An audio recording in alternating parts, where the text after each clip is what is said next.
بسم الله الرحمن الرحيم الحمد لله والصلاة والسلام على رسول الله وعلى آله وصحبه أجمعين guud ahaan dadka Soomaaliyeed meel kasta ay joogaan dal iyo dibad waxaan leeyahay assalaamu calaykum waraxmat ullaahi wabarakaatuh si loola tacaalo abaaraha baahsan ee ku habsaday dalkeenna isla markaana soo noqnoqday madaxweynaha jamhuuriyadda federaalka ee Soomaaliya sida aad la socotaan wuxuu mar hore magacaabay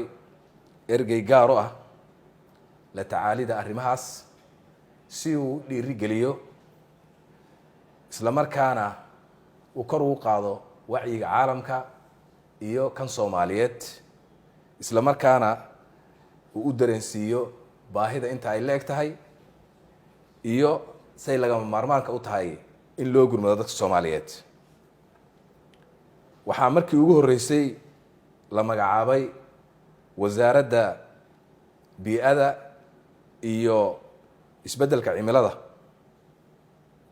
si mustaqbalka looga hortago inay dhacdo musiibo sida abaaraha iyo waxa la midka ah caawa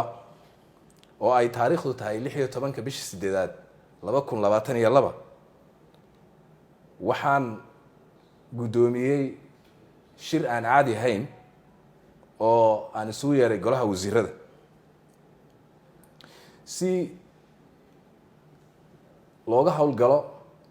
la tacaalida abaaraha waxaana la go'aamiyey arrimaha soo socda kow waxaa la ansixiyey dib u howlgelinta hay-adda maaraynta musiibooyinka Soomaaliyeed laba waxaa la ansixiyey maamulkii hay-adda maaraynta iyo musiibooyinka waa hay-ad sharci ah oo u xil saaran fulinta gurmadka abaaraha saddex waxaan magacaabay guddi qaran oo ka kooban wasiiro xukuumadda ka tirsan culimada Soomaaliyeed rugta ganacsiga iyo bulshada rayidka guddigaas waxay u xil saaran yihiin jihaynta iyo taabagelinta iyo taageeridda howlaha gurmadka abaaraha mudanayaal iyo marwooyin walaalayaal waxaan rabaa inaan halkan baaq uga soo jeediyo dhammaan shacabka Soomaaliyeed meel kasta ay joogaan rag iyo dumar dal iyo dibad in ay sidii caadiga inoo ahayd markay arrimahan oo kale ay jiraan in ay walaalahood u soo gurmadaan waxaan rabaa inaan dadka Soomaaliyeed u sheego meel kasta ay joogaan dal iyo dibad in caruurteennii iyo waalidiinteennii iyo inta runtii tabarta daran ay maanta la tacaalayaan ama ay la daalaadhacayaan abaaro taasoo saamaysay naftooda iyo maalkooda intaba waxay in badan oo lagu qiyaaso 1 milyan oo Soomaali ah ay ku barakaceen qaybaha kala duwan ee dalkeenna iyagoo aan haysanin biyo iyo baad midna maanta oo kale waa maalintii laga dhabayn lahaa heestii ahayd Soomaaliya toosoo isku tiirsanaada hadba kiina taag daran taageero weligii maanta dadka Soomaaliyeed waxay u baahan yihiin inay isku tiirsanaadaan bacd Allah waxay u baahan yihiin inay istaageeraan waxaan leeyahay dadka Soomaaliyeed meel kasta ay joogaan wax aan sugna ma leh halis baa lagu jiraa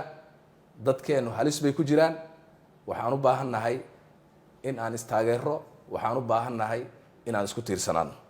waana dhaqankeenna kaas soo jireenka ah maanta inaan ka dhabayno ayaan rabnaa waxaan sidoo kale baaq u dirayaa dhammaan beesha caalamka deeq-bixiyaasha hay-adaha khayriga ah guud ahaan beesha caalamka meel kasta oo ay joogaan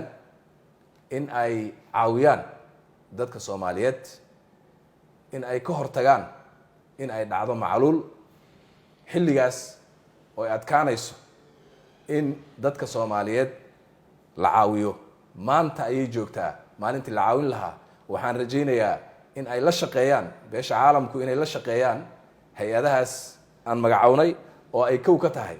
hay-adda maareynta musiibooyinka iyo hay-adaha kale